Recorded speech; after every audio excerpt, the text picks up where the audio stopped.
कभी ऐसा हुआ है कि आप सिर्फ 2 चीजें खरीदने गए हो, लेकिन लौटते वक्त आपके हाथ भारी और मन खाली हो, और फिर बिल देखकर आपने मन ही मन सोचा हो कि ये चीजें मैंने कब उठा ली। और सबसे दर्दनाक बात पता है क्या है? वो बात ये है कि हमारा फैसला हमारे हाथ में ही नहीं होता, क्योंकि जो चीजें हमने खरीदी हैं उस पर हमारी कोई मर्जी ही नहीं थी। क्योंकि कुछ जगह ऐसी होती है जहां पर आपसे ना आपका पैसा बड़ी ही खूबसूरती के साथ निकलवाया जाता है। ना तो आपको डराया जाता है, ना आपको धमकाया जाता है, ना ही आप पर किसी तरह का दबाव बनाया जाता है। बस आपके दिमाग को थका करके आपसे वैसी शॉपिंग करवाई जाती है। लेकिन आज जो मैं बातें बताने वाली हूँ ना, इन बातों को आपने ध्यान से सुनना है, क्योंकि इन बातों के साथ साथ कुछ ऐसे पॉइंट्स भी हैं कि जब आप अगली बार स्टोर में शॉपिंग करने जाएंगी ना, तो आप ऐसी शॉपिंग फिर कभी नहीं कर पाएंगी, और इन बातों को ध्यान में रख करके वैसी शॉपिंग करेंगी जिसमें आपकी जरूरत हो। तो नमस्कार दोस्तों, मैं हूं ज्योति आनंद। आप देख रहे हैं ना पसंद है चले गृहिणी की बात जो सिर्फ गृहिणी की। सबसे पहले आपसे छोटी सी गुजारिश है कि अगर आपने चैनल को अभी तक सब्सक्राइब नहीं किया तो प्लीज सब्सक्राइब कर लीजिएगा। और आप चैनल को ना बहुत ज्यादा प्यार दे रहे हैं, सपोर्ट कर रहे हैं, मुझे बहुत अच्छा लग रहा है। और आपसे ना एक छोटी सी रिक्वेस्ट और है कि आप वीडियो देखते हैं और आप लाइक भी करते हैं, लेकिन लाइक की थोड़ी सी कमी आ रही है। आप वीडियो को देखिए, पसंद आए लाइक कीजिए, लाइक के साथ नीचे उसके हाइप का बटन आएगा, हाइप के बटन को प्रेस करना बिल्कुल भी नहीं भूलिएगा। आज का वीडियो शॉपिंग पर नहीं है, ये एक ऐसे अदृश्य खेल पर है जो हमारे मन से पहले हमारी जेब पर खेला जाता है। हम सोचते हैं कि हम चीजें चुन रहे हैं, लेकिन हमारी शॉपिंग तो पहले से ही तय कर दी जाती है। इसलिए अब आपने ध्यान से वो पॉइंट्स को ध्यान में रखना है, ध्यान से सुनना है। जो मैं आपको आज बताने वाली हूँ, गिनती के 5 या 6 पॉइंट्स हैं, आपने उनको फॉलो करना है, समझना है, सीखना है, और फिर अगली बार जब भी आप शॉपिंग करने जाएंगी तो आपके मन के साथ और आपकी जेब के साथ कभी नहीं खेला जाएगा। नंबर 1, शुरुआत वहां से होती है जहां पे हम सबसे पहले कमजोर पड़ते हैं। अच्छा, अब आप शॉपिंग करने जाते हैं, जब आप स्टोर के अंदर एंट्री करते हैं तो सबसे पहले आपको क्या दिखता है? आप जैसे ही एंटर करते हैं सबसे पहले आपके हाथ में एक बड़ी सी ट्रॉली पकड़ा दी जाती है। क्यों? क्योंकि इंसान खालीपन सह नहीं पाता है। जब हमारे हाथ में वो बड़ी सी ट्रॉली होती है ना, तो हमारा दिमाग बेचैन हो जाता है। हम जहाँ पे 2-4 चीजें लेने जाते हैं तो हम ट्रॉली को देख करके कहते हैं चलो ये भी रख लेते हैं, ये भी रख लेते हैं, ये भी रख लेते हैं। क्यों? क्योंकि हमें खुद ही शर्म आ जाती है कि इतनी बड़ी ट्रॉली में अगर हम ये 2 सामान लेकर जाएंगे तो हमारी क्या इज्जत रह जाएगी, हमें तो। और यहीं से शुरू होता है अनावश्यक इच्छाओं का सिलसिला। अब नंबर 2 पॉइंट, आपने कभी गौर किया है जब भी आप स्टोर पर जाते हैं तो वहां पे क्या होता है? वहां पर मासूमियत पर सबसे पहले हमला होता है। आप कहेंगे कैसे? जैसे हमने स्टोर में एंट्री करी, वहां पे सामने ना कुछ ही दूरी पर, एंटर करते कुछ ही दूरी पर कई रैक लगे होते हैं, जिसमें सबसे नीचे चॉकलेट्स, बिस्किट्स, कैंडीज, टॉय, कुछ ऐसी आकर्षण चीजें रखी होती है जहां पे बच्चे आसानी से अपना हाथ लगा सकते हैं, बच्चों की पहुंच के करीब होती है एकदम।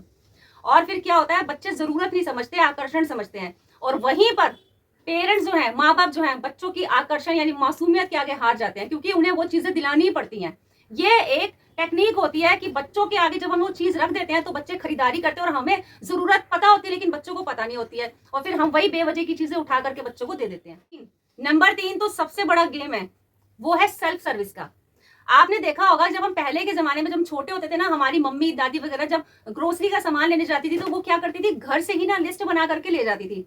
और जब वो शॉपिंग करने जाते थे या सामान लेने जाते थे तो अंदर दुकानदार खड़ा होता था और बाहर हम लोग होते थे, और हम वो लिस्ट जो हम घर से बनाकर लाए हैं उस दुकानदार को देते थे, और वो उस लिस्ट के हिसाब से सामान सारा निकाल करके ले आता था।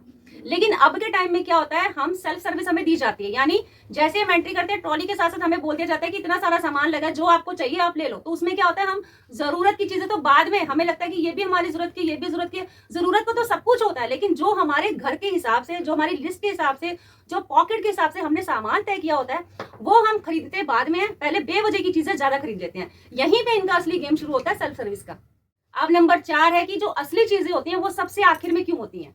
आप जब भी स्टोर में शॉपिंग करने जाते हो तो आपने देखा होगा कि जो बेसिक चीजें होती हैं, जैसे कि आटा, चीनी, दाल, चावल, मसाले, वो सबसे ना आखिर में रखे होते हैं, क्योंकि दुकानदार को पता है कि ये जरूरत की चीजें हैं, वो तो आप ले करके ही जाओगे, छोड़कर तो जाओगे नहीं।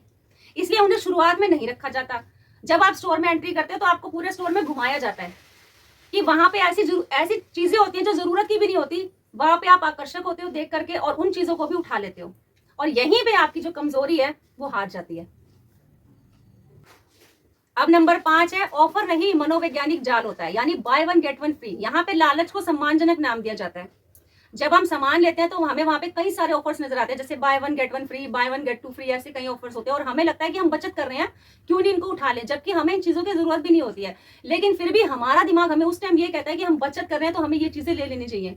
और यहीं पे जो असली गेम है वो और गहरा हो जाता है। इसमें क्या होता है? हमारी पॉकेट इन चीजों पर ज्यादा ढीली हो जाती है। और नंबर 6 लास्ट का पॉइंट है कि समय के एहसास को खत्म कर दिया जाता है। आपने ध्यान दिया होगा जब भी आप स्टोर में शॉपिंग करने जाते हैं, वहां पे बहुत कम ही ऐसा होगा कि जहां पे घड़ी आपको दिखाई दे।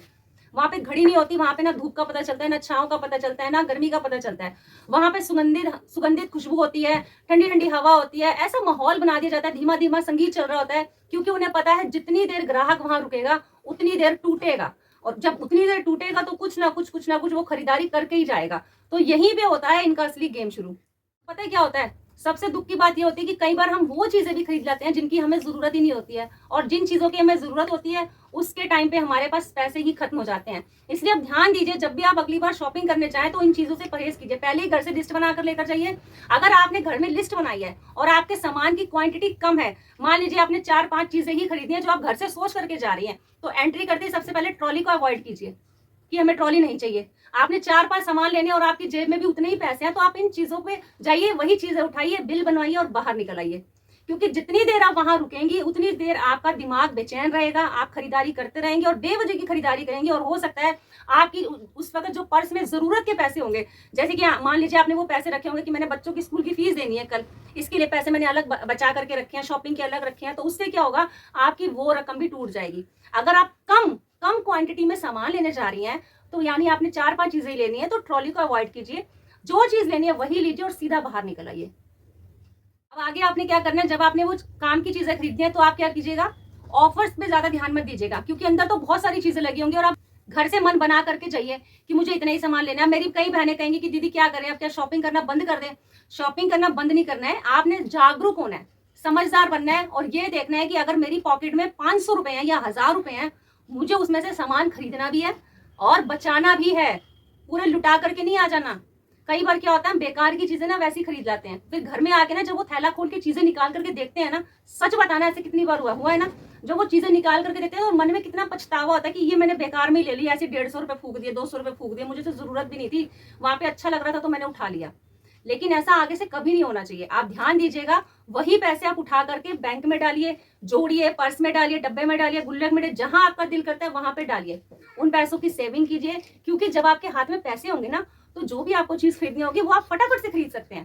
बेकार में स्टोर करने का कोई मतलब ही नहीं बनता। आप कितनी भी चीजें स्टोर करके रख लीजिए, आधी से ज्यादा खराब होती है, आप फेंक देते हो। अगर वही पैसे जब पैसे हाथ में होंगे तो हम कभी भी वो चीज खरीद सकते हैं।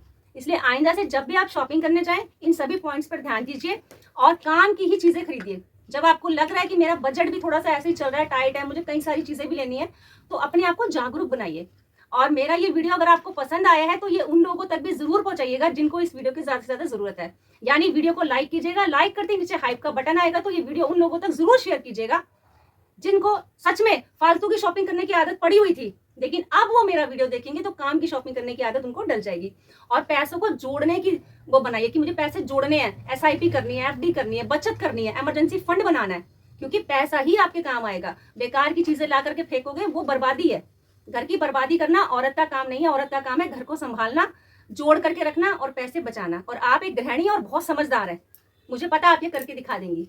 तो गृहिणी की बात चैनल को आप बहुत ज्यादा प्यार दे रहे हैं, जरूर सब्सक्राइब कीजिएगा अगर आपने सब्सक्राइब नहीं किया तो। फिर से मिलते हैं इसी तरह की इंटरेस्टिंग वीडियो में, तब तक के लिए नमस्कार बहनों।